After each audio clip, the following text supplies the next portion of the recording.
Good evening. Thank you for watching ABC4 News at 7 on the CW30. I'm Jordan Burrows in for Courtney Johns. Tonight we start the show with our top 7 stories at 7 p.m. We begin with more lawmakers speaking out today against Utah County Attorney David Leavitt. This includes former and current candidates running against him. Also, former Utah Speaker of the House Greg Hughes and multiple Utah County legislators attended today's press conference. Some legislators expressed their concern about Leavitt being in office. Leavitt's opponent says he should not be in office for multiple reasons, saying he was never named by Utah County Sheriff Mike Smith as a suspect for ritualistic child sex abuse.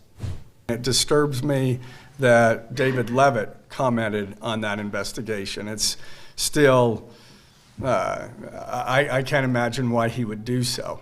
I mean, he's the only one that has named himself as a suspect. Sheriff Smith has not.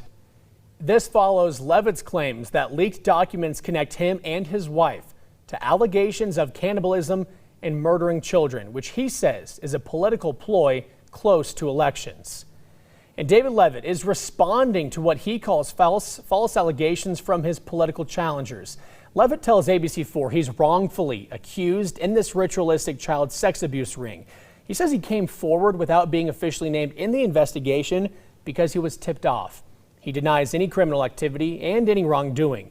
He calls the investigation into him and his wife, quote, absurd, with the primary election just 2 weeks away. And you've called the allegations ludicrous, outlandish, 100% not guilty. Do you still stand by that now? Well, of course. I mean, it is absolutely ridiculous to assume that anyone in Utah County is cannibalizing and murdering children.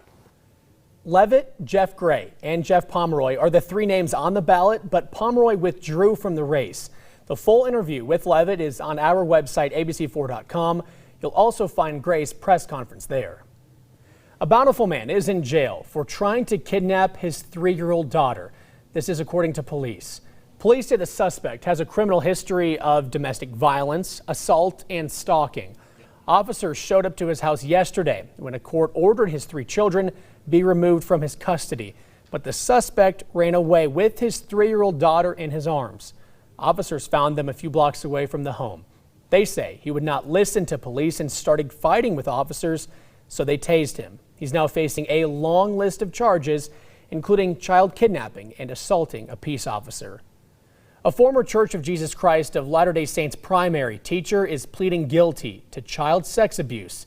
40-year-old Sean Sund of West Jordan sexually abused an 8-year-old girl who slept over at his house on multiple occasions. Sund had sleepovers at his house on a regular basis with children. Most were from his church. As part of the plea deal, court officials are asking Sund to spend 1 year in jail and undergo treatment by a psychosexual evaluation. Utah water leaders say Lake Powell's their water levels, that is, are dire. They're trying to work on a long-term solution. It's been about a month since officials began releasing water from Flaming Gorge to Lake Powell to prop up levels as they've been dangerously low. The Colorado River Authority of Utah Executive Director Amy Haas says despite a small rise in Lake Powell's levels due to the release and snowmelt runoff, Lake Powell is only 27% full. We are chasing this emergent hydrology, and so we come up with these Band-Aid solutions. We've seen releases out of Flaming Gorge that will address the current low reservoir elevations at Lake Powell, and we also saw the Secretary of Interior say, look, I'm going to hold back water at Lake Powell. So those 2 things combined should shore up the elevations for this year, but we're limping along. Leaders describe this as a system out of balance. They say officials need to start thinking about lasting operations for Lake Powell. The Kaysville Police Department says thefts and vandalism of pride flags have steadily increased in recent years. They are asking the community to be civil during Pride Month. In a statement, the police department says, quote, a big part of what makes America great is our constitutional rights. And we hope that in Kaysville, everyone is able to safely express their First Amendment rights, end quote. At the beginning of June, a nonprofit called Project Rainbow staked 5,500 flags at homes across northern Utah. They did this to increase visibility and money for the LGBTQIA+ community. They expect about 550 of those flags will be ruined or stolen. It just shows that the need is there, and it's important for us to stay visible and vocal and show that we're not going anywhere. Project Rainbow replaces flags as needed. The Kaysville Police Department encourages residents to contact police if their flag is stolen or vandalized. Leaders from the Black community gathered today with Salt Lake City Mayor Aaron Mendenhall to commemorate Juneteenth. The day recognized June 19, 1865, when word of freedom finally made it to those enslaved in Galveston, Texas. 2.5 years after, President Abraham Lincoln signed the Emancipation Proclamation, making slavery illegal in the U.S. This will be the first year Juneteenth will be officially recognized as a federal holiday.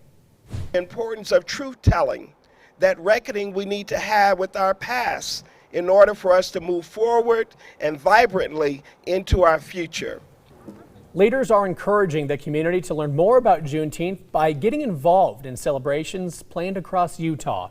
The Juneteenth flag is now flying at the Salt Lake City and County building in honor of the holiday. For a full list of all of the Juneteenth events happening throughout the state, go to our website, abc4.com. Still ahead, delays on the hearings investigating the deadly attack on the U.S. Capitol. Hear what's pushing back the committee's hearing originally scheduled for tomorrow. Plus, banning the buzz, why some countries aren't planning to show the new Pixar Lightyear film. And you're taking a live look towards downtown Salt Lake City on our doTERRA camera. Clear skies tonight. Your full weather forecast when we come back.